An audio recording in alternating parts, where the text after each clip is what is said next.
Үгүт учурунда талапкер добуш үчүн 2000 сом сунуштаган. Талапкер Нурбек Тотонов үгүт учурунда добуш үчүн 2000 сом убада кылган деген билдирүү түшкөн. Бул тууралуу БШКнын ыкчам чара көрүү координациялык тобуна Бишкектин 1-Май районунун тургунунан маалымат түшкөнү маалымдашты.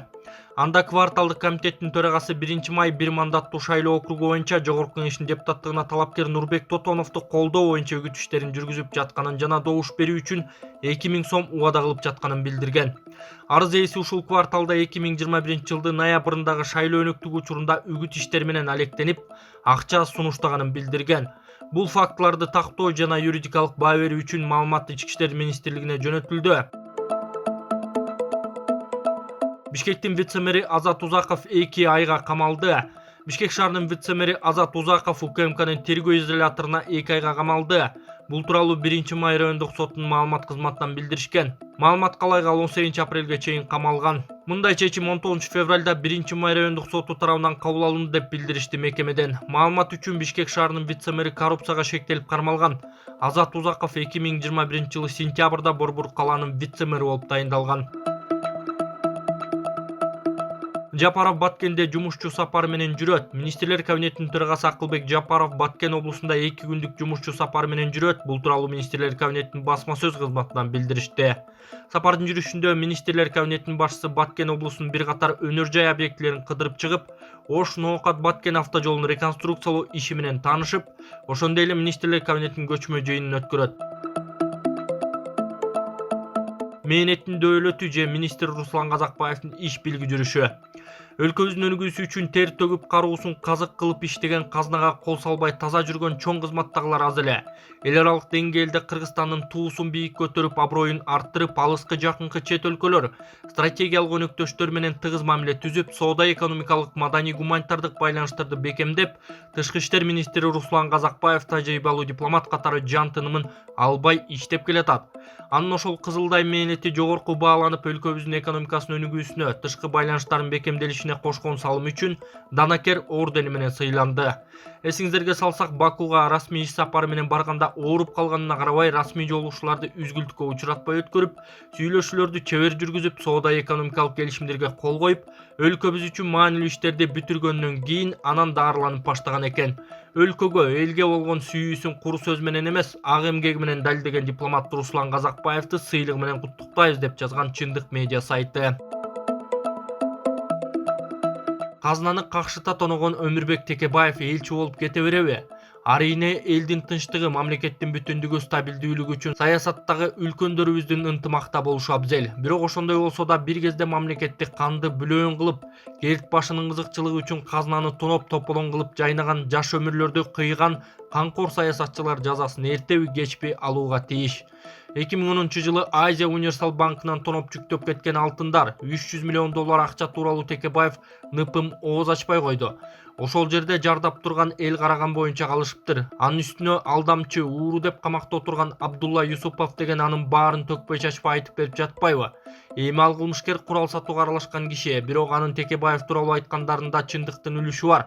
Анткени Текебаев убагында Абдулла Юсуповго окшогондордун далайын өз максатына пайдаланган.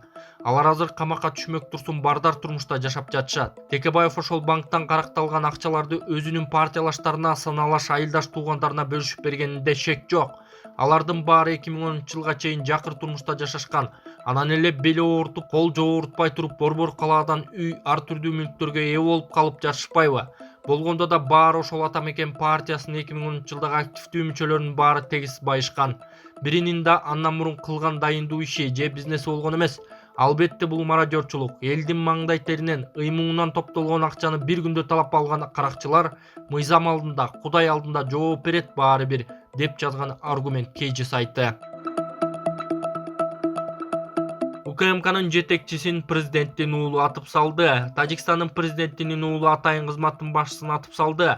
Саймумин Якимовдун отставкасы тууралуу кептер анын Рустам Эмомалиев тарабынан ок атылып жарадар болгону тажик басмаларына маалымат чыкты. Тажикстандын улуттук коопсуздук боюнча мамлекеттик комитеттин башчысы генерал Саймумин Якимов жарадар болуп ооруканада деп айтылат Кенюс басмасынын маалыматында.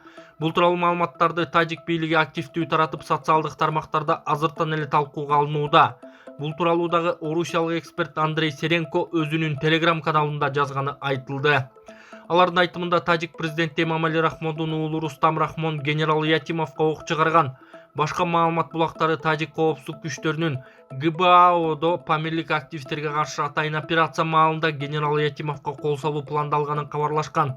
Маалыматтарга караганда киши өлтүрүүгө буйрук бергендерди ошол эле Рустам Рахмондун чөйрөсүнөн издөө керек.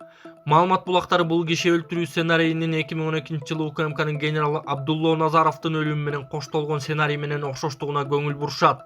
Ятимовдун өмүрүнө кол салуу аракети даярдалып жатканы тууралуу кептерге байланыштуу булактар ИИМдин генералы Бузмаковдун тегерегиндеги делген адамдардын атын аташууда. Албетте, бул боюнча расмий маалымат жок деп жазган Серенко.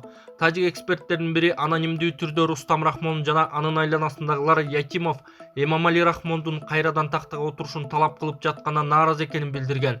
Ошентип Тажикстанда атадан балага аттуу бийлик алмашуу транзити кечеңдеп калды. Тажикстандын улуттук коопсуздук боюнча мамлекеттик комитеттин башчысы Тажикстандын президентинин уулу Али бойго жете элек деп эсептеген. Бирок мындай мамиледе Рустам Рахмондун өзү жана анын айланасындагылар Ятимовдун кандайдыр бир кооптуу оюнун көрүшкөн деп айтылат маалыматта. Орус аскерлерине Украинага басып кирүүгө буйрук берилгени айтылды. Америкалык SBS телеканалы атын атагысы келбеген америкалык аткаминерге таянып, Орусиянын аскерий командачылыгы Украинага басып кирүүгө буйрук кылганын ырастады. Бул тууралуу чет элдик маалымат булактары жазышууда. Бизде орус аскерлерине Украинага басып кирүүгө буйрук берилгени тууралуу чалгын маалыматтар бар деп айтылган телеканалдын маалыматында. Мындан тышкары жерлерде командирлерге согуш талаасынын өз секторлорунда конкреттүү маневрлорду иштеп чыгуу милдети жүктөлгөнү айтылды. Аларда Орусиянын коргоо министрлигинде Жакын Булак РИА Новости басмасын SBS телеканалынын маалыматын келесоолук деп атады. Бул сенсациянын авторлору президент Джо Байдендин өздөрүнүн фантазиялары менен келесоо абалга келтиришти. Байден өткөн жуманын башында орус аскерлери Украинага 16 февраль күнү басып кириши керек деп билдирген. Аны Американын чалгындоо кызматы дагы тастыктап, баары даяр экенин билдирген болчу. Америкалык чалгын кызматтары баскынчылык башталган 16 февралдан дээрлик бир жума өткөндөн кийин орус командирлери өз иш аракеттерин пландап башталган имиш деген коргоо министрлигиндеги Булак. Анын айтымында Орусиянын куралдуу күчтөрүндө баары таптакыр башкача уюштурулган. Ошондуктан америкалык маалымат каражаттарынын бул келесоолугу эч нерсеге алып келбейт деп жыйынтыктаган өздүк булактар.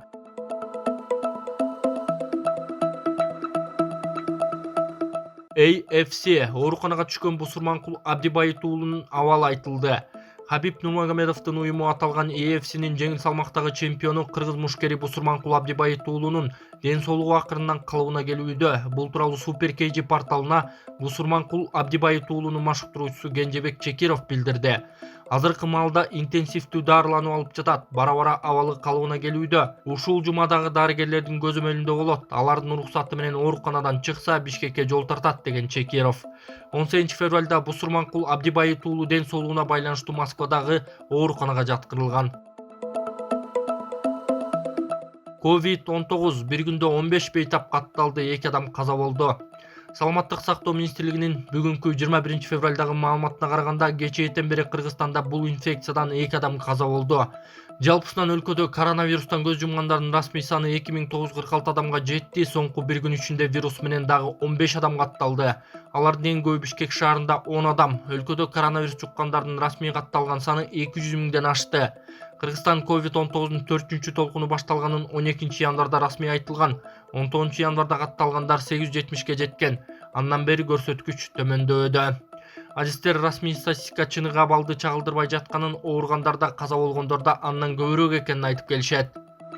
Киров суу сактагычы экологиялык коркунуч алдында бул видео өлкө башчысы Садыр Жапаровго жетсин. Чукул кабар менен бөлүшөбүз. 20 февралда Мухаммед Төрөбеков аттуу Талас облусунун тургуну Талас облусунда жайгашкан Киров суу сактагычына саркынды суунун калдыктарын мал союучу жайдан чыккан акыр чикирди төгүп жаткан жеринен жергиликтүү тургундар кармап видеого тартып алып өзүнүн Facebook баракчасына чыгарган. Бул видео менен бөлүшүп бийлик өкүлдөрүнө жеткирип коюңуздарды суранабыз. Анткени мындай мыйзамсыз жорук жоосундар өлкөбүздүн экологиялык катастрофасына алып келмекчи. Кайсы заводдук бул тынчтыктан ким? Жана карьерде бар. Карьерде заправкадагы.